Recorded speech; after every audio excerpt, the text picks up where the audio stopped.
I know my first line. Your first line? All right. I'm just kidding. Yeah. Did Mal give you the script? No, but I... Oh. Do you have a script? Yeah. There's You do? Oh. 5 paragraphs. No, Oh my it's gosh, not. no. I'm like, you would not write a script. You would not. Loser, you fell for it. No, I knew better. Welcome back to another episode of Your Content Factory. My name is Blake. I'm drinking not scotch, not whiskey. God damn it, we ran out. I'm drinking rum. I might as well drink vanilla extract straight, Chantell. Pirate's choice? No? Yeah, pirates, yeah, sure. Yeah, you could be pirate tonight. It's like rum is just, it's all right. Weak? Yeah, this is Captain Morgan. It's not my go-to. It's like probably 10th on the list. So you're more of That's Russian? how. Russian in you? No, not vodka. I can't do vodka very much. I can mix vodka. Yeah. But you don't drink, so this doesn't matter to you. Yeah, but I brought my water. Yeah, you drink water. I love my kidneys. Yeah, you do. Right on. Well, thanks for joining. Thanks for tuning in. Today on Your Content Factory. We just so happen to be the foundation for your content creation, by the way. But today we're doing something a bit different. We are doing our first employee highlight. So with me today, I have here Chantell Esplin. How are you, Chantell? Hi, Blake. Hi. Good. My sister-in-law, Mallory's sister. Yep. Family business. Yep. So it's a little bit different than a Sunday dinner where we're joking around the table. This one, we got just big fuzzy mics in front of us, so a little bit different. But we wanted to get to know Chantell because Mallory might have to jump in too, but how long have you been working for Mallory? For Blue Form? Yeah. I would think most of this year, right, Mallory? Yeah, I think we even started you maybe last year. Yeah, it's almost over been a year. I bet it's been over a year because I started my LLC beginning of the year. That's right. So yeah, Yep. It's been over a year. So That's it's been a awesome. good time. Yep. And so Chantell is one of our talented editors here within the company. So the majority of clips that you see our podcasters put out or like our company put out, Chantell puts her magic on that. So, and she kind of just jumped in. I think it was just an opportunity for you to help out and get some side cash, right? Yes. Yep. Yeah. And it still kind of is that, but like the scales are tipping, right? Yep. They're switching out. So, Yep. So we wanted to give you a shout out. That's what this whole podcast is. And have our other editor, Anna, who is junior to your senior, just as talented. She's awesome. She'll be cutting these clips. So she's going to make you look good. Hi, Anna. Yeah. Hello, Anna. Hi. Yeah. So, but Chantell, tell us about yourself. So how old are you, first of all? 32. 32. That's how I say it. I think. Yeah. I Check was the a math on 91 that. baby. I'm 32. That's right, because I'll be 20. Yeah, I'll be 30 in December. Dirty 30 year, Maddie. Dirty 30. Ooh, that's a Okay. good year. So 32. 32. You've been in the content cutting, editing, social media clipping game for a year now. Year. But who were you before? What did you do? Or still do? Still do. So I'm a nurse. I've been a nurse since 2015. Yeah. Maybe.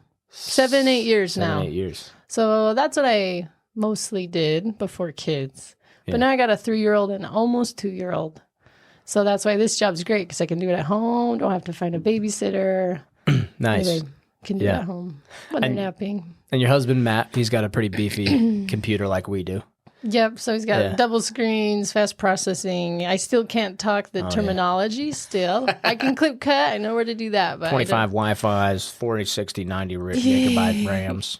Yeah, he's got it all. Yeah. I But don't yeah, know what that is. Matt shares the same affinity for me that I do with video games, high-end PC video games. So Yep. He bought it's a gaming computer, the lights, the fandangles. He has all that. the fandangles. Yes. Those machines are super powerful, by the way. Also, we have a 3% discount with Zydax computers. They build those gaming PCs. Is that who did yours? Was your friends, right? Every single computer we've had, minus the first one I ever built, was through Zydax. So I think we've had a total of 4 or 5 computers from Zydax just in our studios and other things. So they're fantastic. Actually, we gifted one to a veteran that I know. That's the 5th. But yeah, we've had 4 within the company. So yeah, if you want, type in Blueform Media at checkout, Zydex.com if you want 3%. Got it. Get it. That's 3% is not a lot for an expensive computer. It's like probably like $5 off. That's shipping. No, it's a fair amount, but yeah. So Matt has that computer. That's what enables this kind of, right? Is that he's got that computer. Oh yes, you can't something like a laptop not having 2 screens. There's no way. There's no way you could do it without. People do it, but I don't know how. It's silly. You'd waste so much time. I don't know why you wouldn't invest in. Yeah, even Anna.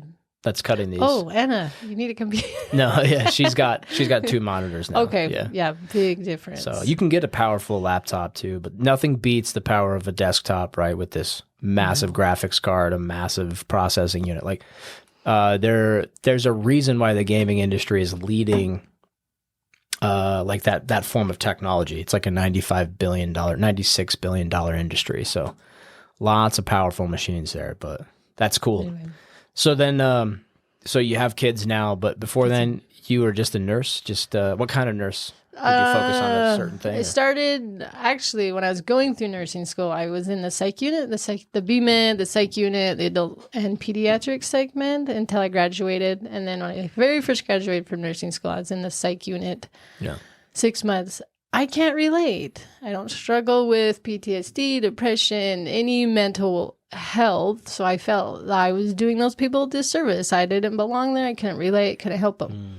So I did a total switch. Then I went to float pool. This was all at the hospital. So float pool is something where about an hour before your shifts start, they just tell you what unit you're going to. And I liked that so much better.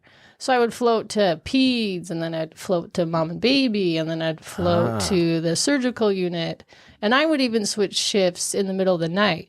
And I would even switch campuses. When St. George had the 1x4 master and then the 400 East campus, I would even switch during the middle of the night. I would just drive wherever they needed me. It wasn't common to switch like that, but I could. They would just send me wherever needed to go. But I'll let you adjust that mic a little bit. Make sure you're talking straight into that. Is that? Yeah, perfect. Right there. Is that better? Great. Yeah, that's great. Yeah. So float pool, when you said float pool, I thought like old people that were like just got out of surgery. They're in like an anaerobic like workout in the pool.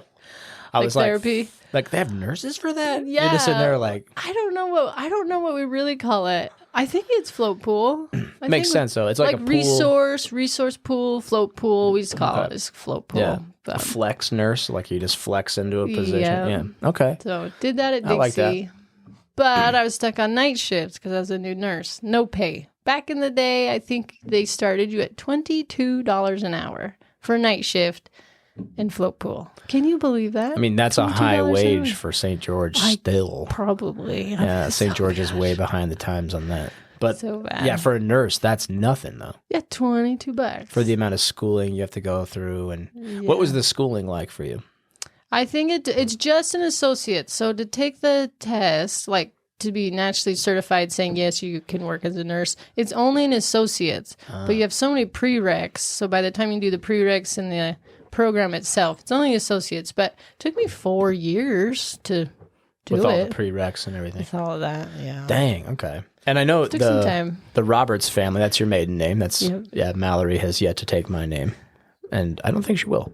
No? Which is okay, yeah. Which is totally fine. No. Well, if you don't... I'm just busy running a business, so it'll happen. No, but if she doesn't, I'm like, I love that. It would be an honor for her to take my last name. But at the same time, it's actually easier for us to like, if we run like a trust or something, it's actually easier for her to keep her name. And so I'm like, maybe. Yeah. I didn't change mine until I had Natasha.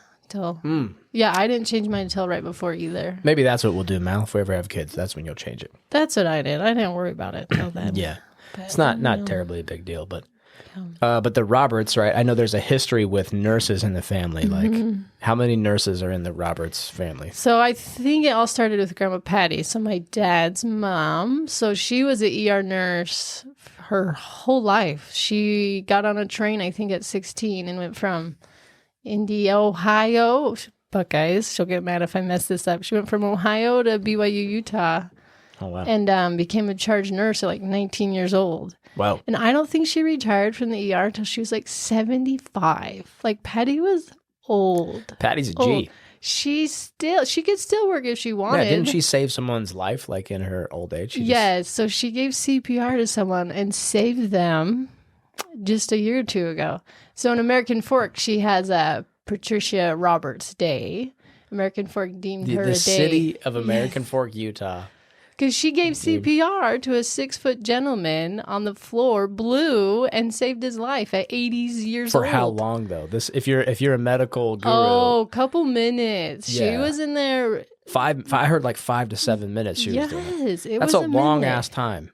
Yeah, to do on a. He was probably over 200 pounds too. Nate, I bet we'd have to ask Nate, but he's tall guy, big guy. And then your grandma, little. I've seen her. I met her. She's awesome. She's like pounds. 78. What? How old is she? She's 83. 83. So she was like 81, 82.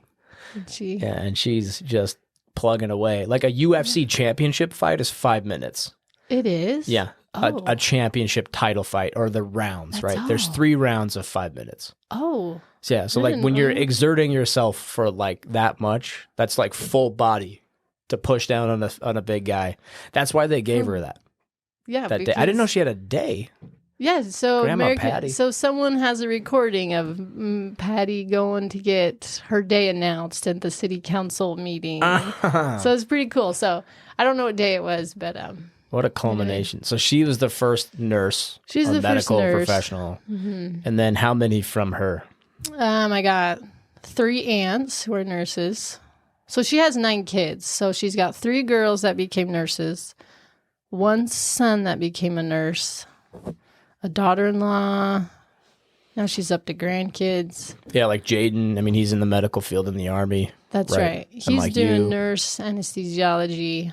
Yeah. And then there's a couple more grandkids too that we're probably forgetting, but a lot of nurses. There's so many nurses, many. And then her 4th daughter, Larlene, she's like the lab boss within and so she's kind of a big wig with the lab. So that's right. Anyway, that's cool. So a long history of medical professionals. Yeah. Right. So. And then, so married life. You met Matt. What year did you guys get married? 2011. We met 2011, and then we married 2015. 15. So we dated those 4 years. So like right when you became a nurse, you got married. Mm-hmm. Okay, cool. Yep. That's awesome. And then you guys are pretty adventurous too. So did you do when you guys like lived? You've lived in multiple places. Mm-hmm. You did the whole van life thing. We did the van life before everyone else did it. We kind of beat the rush. The hashtag van life. Yes, it was before that. And you guys like really roughed it though.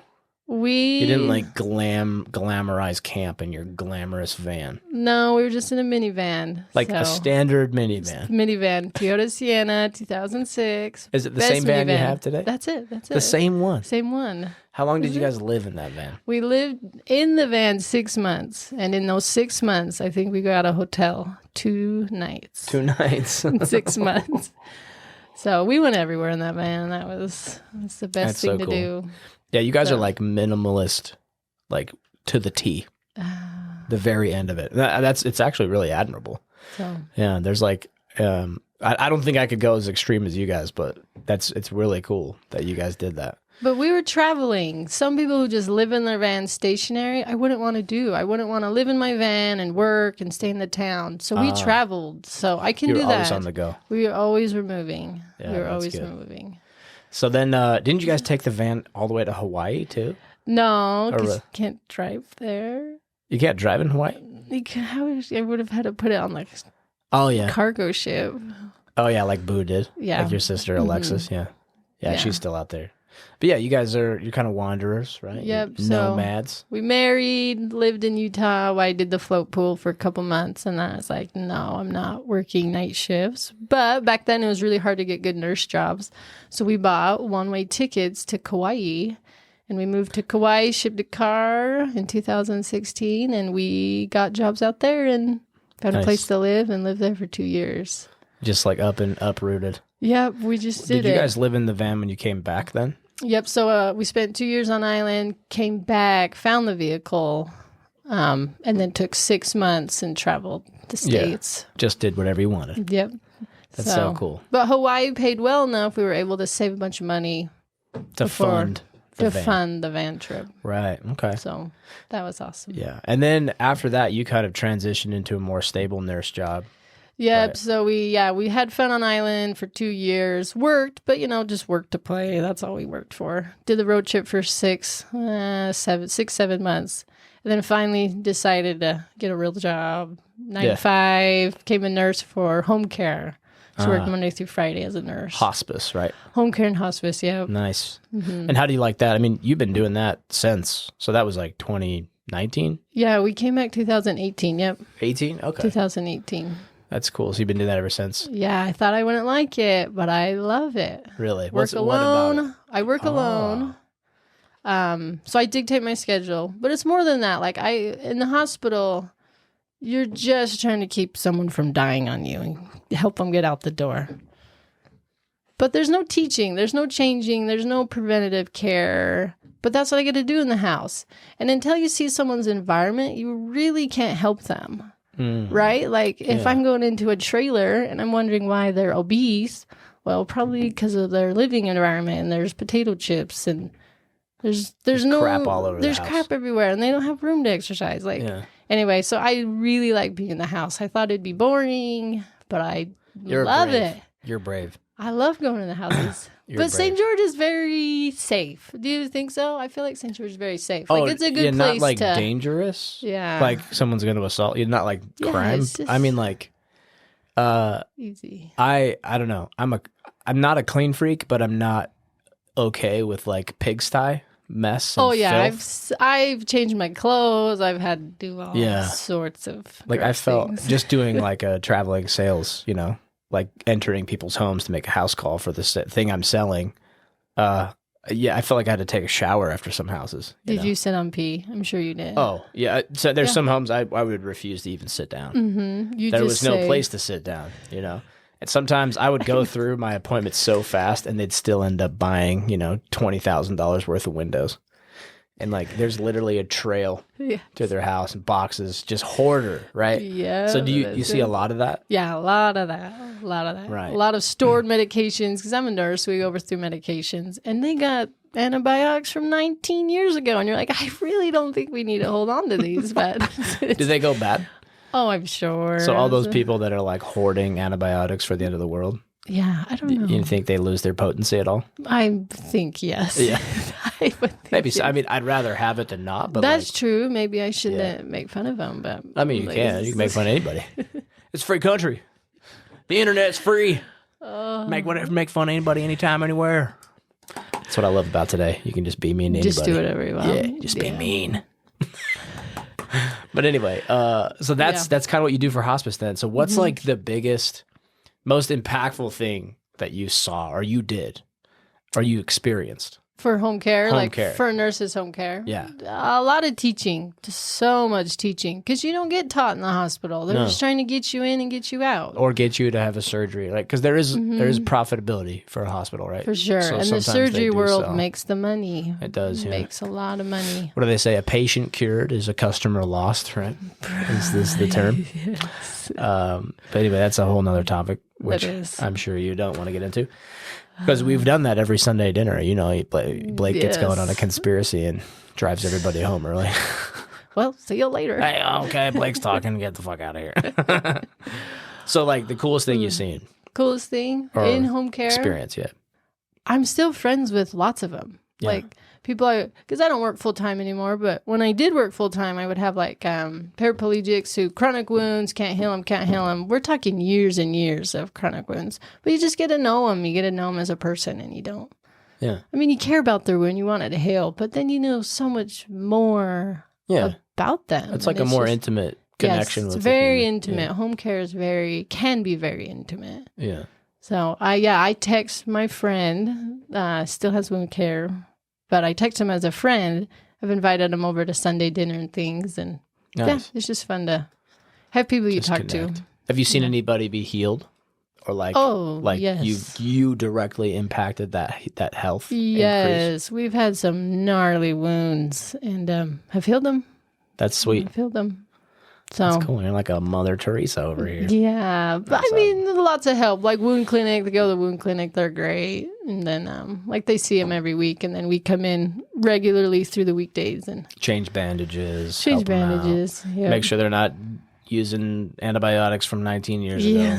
Yeah. Make sure those still work. What was like the most cringiest work environment that you've ever been in? Like, did you ever refuse to be like, this house is too dirty, I can't work here? I've been threatened a couple times, so I've had to call the cops a couple times, like for suicidal threats to myself and the patient. Oh, okay. Like, I got a gun, I'll shoot you. Like, okay. Oh, okay. Okay, I guess I can't come over anymore. So I've had to call the cops a couple times. I've had to call Adult Protective Services a couple times, and that's always a pain. Yeah. A gentleman was exploiting the patient's funds. She was an elderly in her 90s, and he liked her money. And so I had to report that to APS. Oh, dang. Do you know what they said? What? They said, we're not going to open this case again because a case has already been filed against him. We know this. And so they're just doing nothing about it? And then they're doing nothing about it. Gotta Isn't love that crazy? the bureaucracy.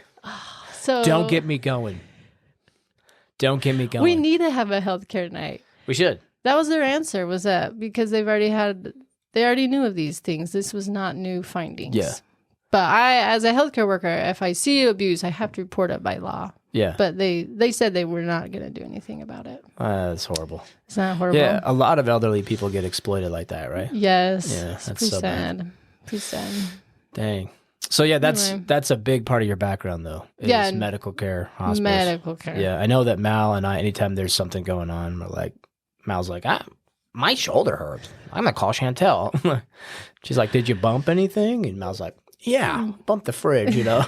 Okay, that's an exaggeration, but. And being married to Matthew. Matthew's type 1 diabetic, so I've learned probably the most from Matthew. That's right. So, because the body's super complicated, but with Matthew's diabetes, I kind of like to specialize with that. So when we get like new diabetics, I like to go over and show them how to put their sensors on because they don't know how to do that.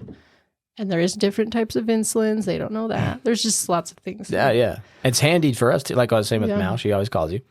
I'm like, there's been a couple times where I was sick and Mal's on the phone with you and we got some remedies or something and some insight that we could go do with something with. So it's been awesome to have a nurse in the family. That's good.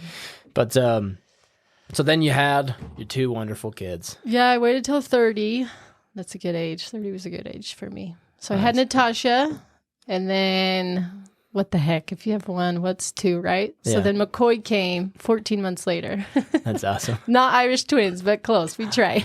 Yeah, that's awesome. So anyway. It's been really cool to watch you guys parent because I think I've been part of the family since before Natasha. That's right, because you'd met, what year did you get 2019, and I don't think I met the family till like 2020. That's right. Because we all went to Paula's, and then Matt spanked your booty. Is that when I met you? At Paula's? I don't know. No, I knew you in northern Utah before you guys moved down to your house. Yeah. We met you once or twice, I think. Yeah, so you've definitely known. Yeah, because we came down for Natasha. Christmas. Yeah. Okay. That's what it was. Yeah. So we know each anyway, other. Yeah, so we... but yeah, seeing you guys and how you guys raise your kids, I think is fucking awesome. That's Excuse good. my French. Yeah. But I see a lot of parents, including some of my family, that parent their kids very coddling. They're very protective, even so that like they'll protect them from old Uncle Blake, who might say something off color. Really? Heaven forbid your son has an uncle that says a fart joke every now and then, right? Right. So that's kind of my siblings and their parenting styles. Is they're very bubble boy. Wear bumpers, wear floaties all the time, just in case you fall into the pool, the puddle, you know? I just don't see where in life it pays off, the coddling. I just cannot see where. It's so selfish of the parent. I just can't see it. I think it's the most selfish thing a parent can do. And I'm not even a parent. I'm just looking from a third person. Like, I'm going to make sure that I feel good about being a parent. I need to make sure my kid is safe. Otherwise, my self-worth as a parent will be judged by others, or I will judge myself too harshly. That's basically what they're saying.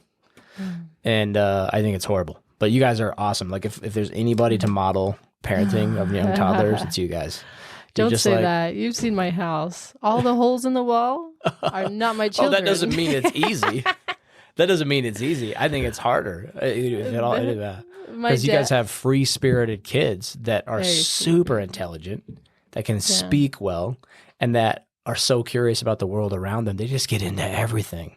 So you guys do a great job of keeping them in line, keeping them busy. That's good. But you don't coddle them, you know? I think I've seen McCoy fall down about 1,000 times, and like he's never going to cry unless he like really gets hurt.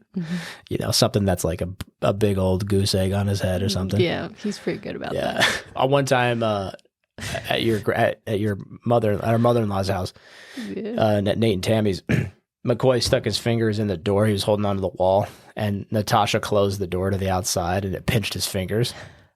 And he was like, for like 10 seconds, and I watched him, and I was like, oh, I'm like too far away to do something. And I think Mallory or somebody opened the door. But he didn't. And he's just like, and then he just wailed it out. And like Matt comes and picks him up. He's like, oh, what happened? You know, are you okay? What happened? Very calm.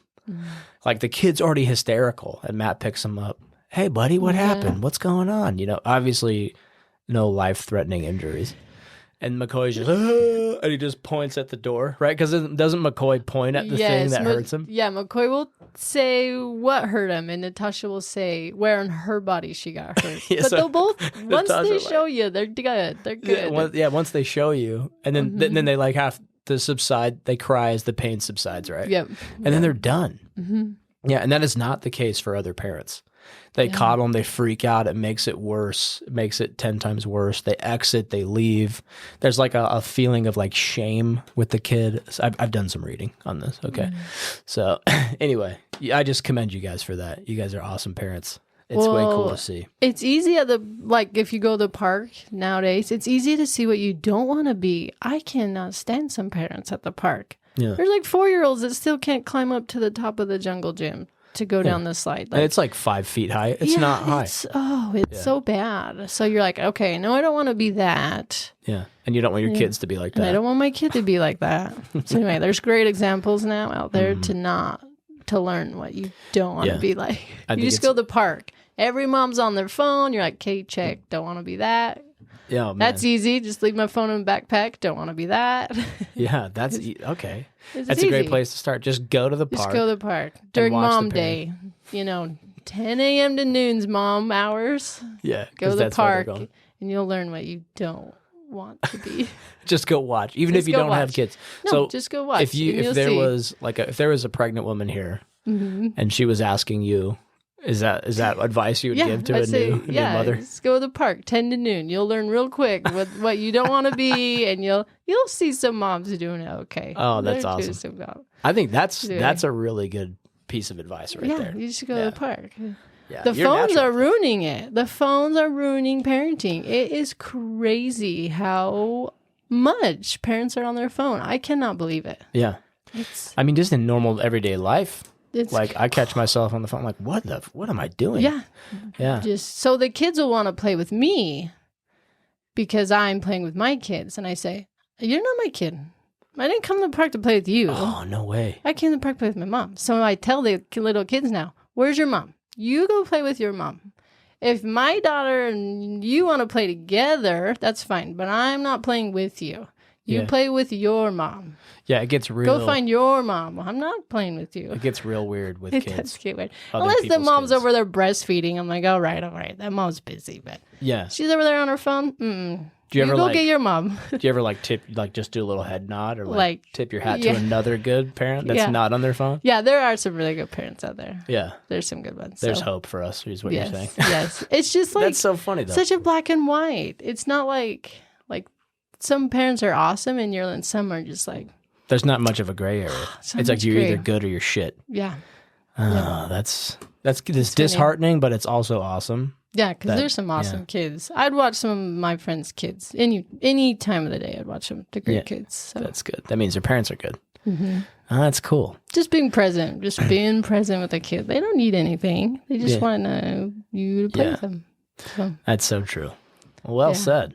Anyway, But so what that, are we talking about? I don't know. yeah, what we're bringing it back to you now. So we kind of know a little bit about Chantell. Now you're our first employee. So having the kids, how much did that cut down your nurse hours? Oh, Huge. all of it. Huge. Yeah.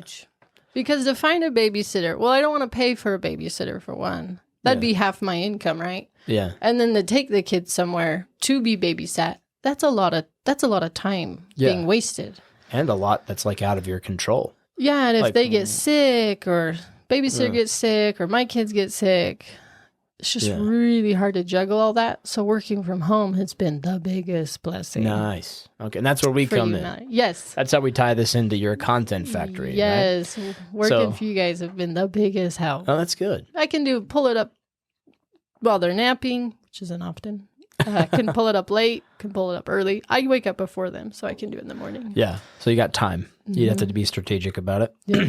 But just got a plan. That's good though. So how has the pay been so far? So this is us interviewing you as an employee now. So we're at your year review on a podcast. I'm ready for my raise. Yeah. We can get you one. No, I don't want a raise. They're due. Now that you bring it up. I don't need a raise. For one. You gave me a raise. No, I'm sure you have. Well, yeah. I mean, every 6 months is usually when you get a raise, right? So well, we've already got you one. Now this is the end of your first year, so we're right on track for 2. Yeah. So yeah. Chantell just realized, she's like, if that's the metric, you guys owe me. Yeah. Well, I was thinking my nurse job. I'm like, what? People get a raise twice a year? I'm getting. Oh, absolutely. Shit. Yeah, you robbed. should. That's like. Is that standard? Yeah, that is not a standard. I don't think we have to have people be employees, but there needs to be employees in society. But I think if you have something unique about you and a drive to do something, I think you should go start your own business. Personally, I think it's harder. I think it's more growth and more character, at least for me. Because when I start working for someone else, I start getting really complacent because it's not on my shoulders. It's their problem. It's mine. Right. You don't have it all invested. I'll still do a great job, but like if I'm comfy, why push? Why climb the ladder?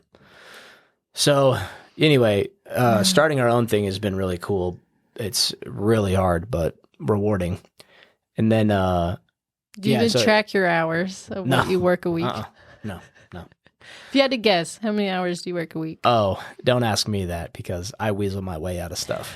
Because I learned long ago, I will get burnt out if I don't do the things I enjoy or that I love. I will get burnt out if I don't do things on my own timeline. And Mallory probably hates this about me. But she's learned a lot because we did that human design. Yes, I saw that you're a manifester. Yeah. Yes, I've heard that. And so understanding that little archetype has been huge just because now I can focus on the things that are pushing the business forward, the things that aren't tangible yet. Like we don't have a full-fledged social media team yet.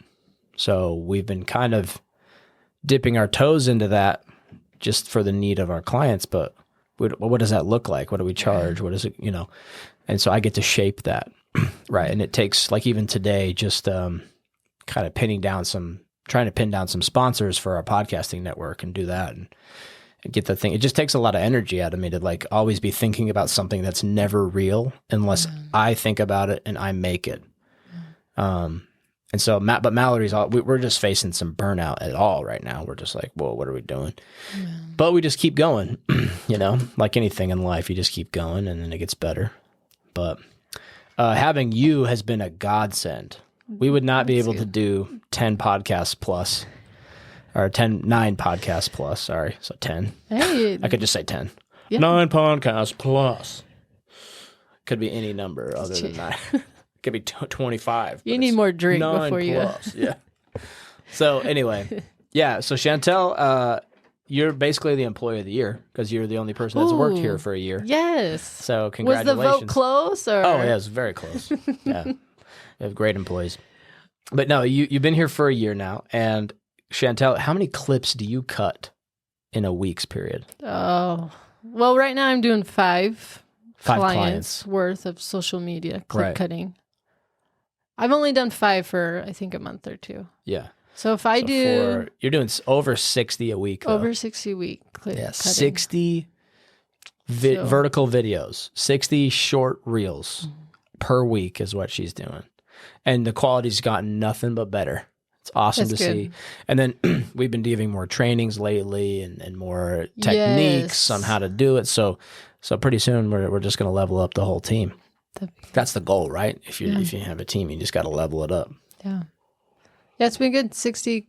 It's a lot.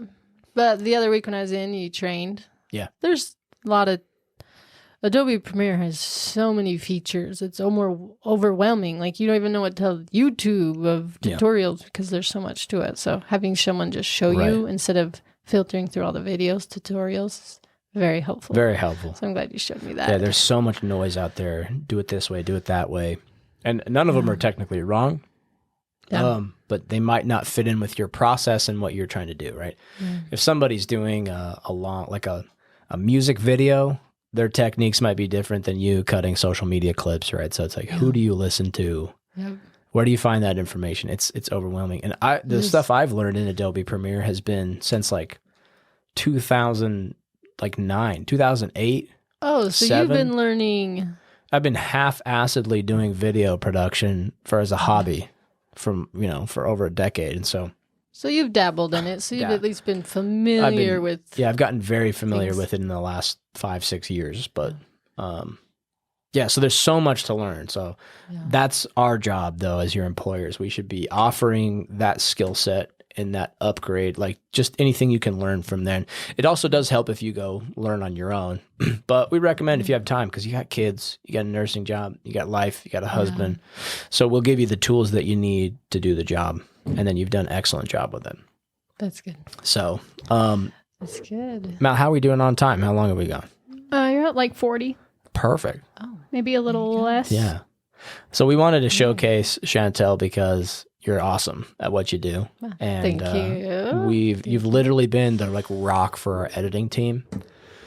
And you just put your head down and you go. And how's the money been? Very helpful. Very helpful. I mean, it's always good, right? Money's always good. More of it. It's just an energy. It's a resource. It's energy. It comes in, it goes out. Yeah, no need to hold on to it. Comes in, right? Like you said, just goes to another hand. Mm-hmm. But got a couple trips planned with the money. Yeah. Belize and seeing Boo in Hawaii. That's right. So got 2 trips. So a little bit more accommodation to your schedule. Mm-hmm. More time with the kids. Yeah. More time being a mother, which is super crucial. Yep. And then more disposable income for the trips, right? For the trips. It's the only reason I work. Yeah, it's just for trips. For the trips. Yeah. And insulin. Whatever. Oh, yeah, because Matt needs insulin. I was like, wait, you're not. But other than those 2 things, that's all we need. But well, awesome. Anyway. But yeah, this is your employee highlight. We just really appreciate what you're doing. Thank you. And we'll be getting you all of our employees some Christmas gifts this year as well. So there you go. Yeah, and I think it's official, Mal. Let me ask. The votes are in. Is Chantell the employee of the year? Oh, the one piece of paper we had in a hat, we pulled hers. Yeah. We've got some great. Look at it is. It's Chantell. By miles, it's Chantell. Yeah, I mean, also, but we're related. Yeah, and I'm the only employee. It's a shoe-in. Yeah. If you want to be number one, you were the only employee. person in the running for a while. But yeah, we really appreciate your work. You've leveled up. Your clips look amazing. Your work ethic is even more impressive, and your parenting skills is awesome. Yeah, we really look up to you guys for that, and just what you and Matt are able to do with your kids and your lifestyle, and then everything you've offered us in return for like an employee agreement kind of thing. It's just been. It's been good. Been awesome. But I benefit, because I get to listen to your guests for free. Oh, yeah. All their words of wisdom. You've had some amazing guests. So I get to listen to everything they have to share for free. You get like free coaching, right? I do get free coaching. I mean, everybody gets it, but it's not put in front of their face. Like, mine. Yeah, it's forced in front of mine. You get paid to listen to it. Yeah, so and edit it. Yeah, I've had. You've had some really good guests. So. Yeah, it's true. Do any come to mind that you've liked the most? That's a great question. The gentleman that was on with Cody, he's the artist. He's the one that drew like the Cliff Rose. He did that whole branding. That man was fascinating. Yeah. Do you remember that guy? I don't remember his name. There's so many, and rattling like, when you edit 5 podcasts. Yeah, a I'm week, like, right? he's nice. He looks like Jim Carrey. Oh, okay. Nessie. Yeah, I don't know his name, but Yeah, we'd have like to look Jim him Carrey. up. But yeah, all of Cody's guests are really good. Yes, they are on point. And then the Solids gentleman, Dan. Oh, the recent one? Dan Martell? Paraplegic ×2. Oh. That's Matt Blanchard. Matt? Not Dan? Dan Matt. Martell was the latest guy. Yeah. See, they all blur together. I think, well, just to be fair, if you're listening to this, if you're a podcasting editor, and you're doing as much volume as we are, you probably listen to 10 times more podcasts than the average American. Yes, I've listened to many. But Dan was amazing. I'd love to ask him questions from like a healthcare standpoint, because he did bring up like his opiate addiction, which he told that to the healthcare workers, and then they still gave him opiates. I would just love to talk to him. Dan Martell? Yes. Yeah. The blue shirt guy, right? He's in his wheelchair. Oh, that's Matt. Yeah, I keep getting his name up. Yeah. Cut all that. He was paralyzed from the waist down, right? Yes, I'd love to talk Matt to him. Blanchard. Freaking awesome Matt. guy. Yeah. I'd like to interview you, how we can help nurses. Oh, okay. Maybe we should Wouldn't bring that be him fascinating? on. Yeah, well, me and Matt have to smoke cigars too. He was talking about he wants to smoke some cigars with me. Does he? Yeah, and I was like, well, when you can walk, we'll get him. Just kidding. Come get him. Because I think he learned to walk and then got re-paralyzed. Twice. He became paralyzed twice. Dude, what a stud. So got put on opiates twice. Oh my gosh. Yeah. His story. So you've had some pretty amazing guests. We have. Yeah, we're lucky. That's a side effect of this industry, is you get kind of exposure to all these people. Yeah. And their ideas and their perspectives on life and their experiences. So yeah. Well, cool. We hope to keep feeding you more, and then keep doing good work. Anything else you want to leave the audience with? You listen to Irish pub music? I do sometimes. There's a gentleman, I don't remember his name, but he goes through each unit of the military. Very stereotypical song. Have you heard it? Oh, okay. I think I've heard that one. And anyway, the Marines, he always says, is the dumb, brawny ones. Is that true? Is that a true? Oh yeah. Is that a true stereotype? The dumb brawn, like, we're really good at fighting. The redheaded stepchild of the military. Is the Marines. Nobody wants him around during peace, but when there's a war going on, there's nobody better to have than the redheaded stepchild who's got anger issues. So you're soulless. Redhead. Soulless. That's why you're so good. Yeah, I guess so. All gingers are soulless. A ginger Marine is even more powerful. He brings it more. But yeah, that's the Marines get a bad rap. Well, not a bad rap, but they have a reputation for sure. Yeah. Brawlers, brawn, and especially when I was in the infantry, we just act dumb a lot on purpose. So we avoid paperwork. We get to avoid all that stuff. It's not. So if you just act dumb, you're like, someone will do it for you. Yeah. Like sometimes if I could get a hold of a clipboard that was like from the duty or from my from some of the company staff, whoever, some other Marines, if I could just walk around with a clipboard and be like, is it Seamus Kennedy? Yeah. Okay. Play it. It's so funny. I'll have to link it in the YouTube because good. We can't play it. Yeah. You could, but you can play it. But the stereotypes that he lifts are just, I always want to know if they're just on point. They're spot on. Yeah, the Seamus Kennedy one, I've seen that one. Mm-hmm. Yeah. You probably sang it the other night for Veterans Day. Happy Veterans Day. Oh, thank you. Yeah. But right before, the more important day for us Marines is the 10th. Right before the 11th. 11th is Veterans Day, and the 10th is actually the Marine Corps birthday. I didn't know November that. 10th, 1775. 1775? 1775, 1 year prior to the Declaration. I think the Army was formed the same year too, but that's how we had to fight, right? The Marine Corps was more, So I had to form them first.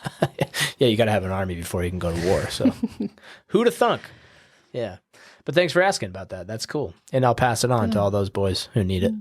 Happy Veterans Day, happy Marine Corps birthday, all that. Yeah. So, what are you doing for Thanksgiving? My dad's the oldest of 9, so I'll go to Northern Utah. Yeah. Because all the siblings. Big family thing. Big family. Kids can run around in the church culture hall. Yeah, you don't have to watch them. No. I don't care about the food. Just want to play some speed. Some pickleball in the church. That sounds fun. That does sound fun. Well, cool. Right. Chantell, thanks for coming on. Thank you. Yeah. We'll see you guys later. Thanks for tuning in. Another episode of Your Content Factory. Remember, we are the foundation for your content creation.